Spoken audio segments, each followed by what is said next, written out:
नमस्कार. आम्ही माहितीचा अधिकार टाकला होता 8 मार्च रोजी. कारण का कल्याण डोंबिवली महानगरपालिकेमध्ये 13 मुद्द्यांवरती महाराष्ट्र नवनिर्माण सेनेकडून मोर्चा काढण्यात आला होता. त्यामध्ये एक विषय होता होल्डिंगचा विषय. तर त्याची माहिती आम्हाला न मिळाल्यामुळे आम्ही त्यानंतर 8 मार्चला माहिती अधिकार टाकला.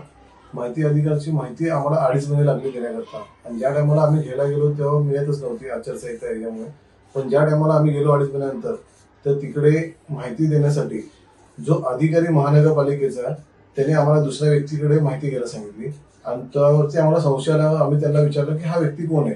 तेव्हा अधिकाऱ्यांकडून सांगण्यात आलं की तो माहिती अधिकार जो देत होता तो व्यक्ती ठेकेदाराचा माणूस होता. मग जर असं ठेकेदाराचा माणूस जर माहिती देत असेल तर ती कितपत योग्य माहिती मिळत असेल. आणि होल्डिंग संदर्भातली माहिती होल्डिंगचा जो ठेकेदार त्याचा माणूस आम्हाला देतोय, आणि तो पण अधिकाऱ्याच्या चेअरवरती, हे कुठेतरी लाजिरवाणी गोष्ट आहे. आणि हे जर तो जो व्यक्ती आहे तो तिकडे बसतो, प्लस तो तिकडच्या फाईल या टेबलवरून त्या टेबलवरती घेऊन जातो. महानगरपालिकेमध्ये गेल्या टायमाला देखील फाईल गहाळ झाल्या होत्या. मग असं जर प्रकरण होत असेल तर आयुक्त मॅडमनी त्या व्यक्तीवरती फौजदारी गुन्हा दाखल करावा, आणि जो अधिकारी महानगरपालिकेचा त्यावरती कारवाई करण्यात यावी. ठेकेदारांना सोडून माहिती घेऊन देण्याचा प्रकार एक व्हिडिओ समोर आलाय, तर काय सांगाल? आपल्या महानगरपालिकेमध्ये जे होर्डिंग्स आहेत त्याच्यासाठी जे वेंडर आहेत ते फिक्स केले गेले होते, आणि त्या वेंडर मार्फत वेगवेगळ्या ठिकाणी होर्डिंग्स उभारले जातात, आणि त्याची माहिती वेंडरकडनं महानगरपालिकेला देणं बंधनकारक असते. या व्यतिरिक्त काही अनधिकृत होर्डिंग्स आपल्याकडे लावले होते. मागचे 2 आठवड्यामध्ये आपण मोठ्या प्रमाणात अनधिकृत होर्डिंग्सवर कारवाई केलेली आहे.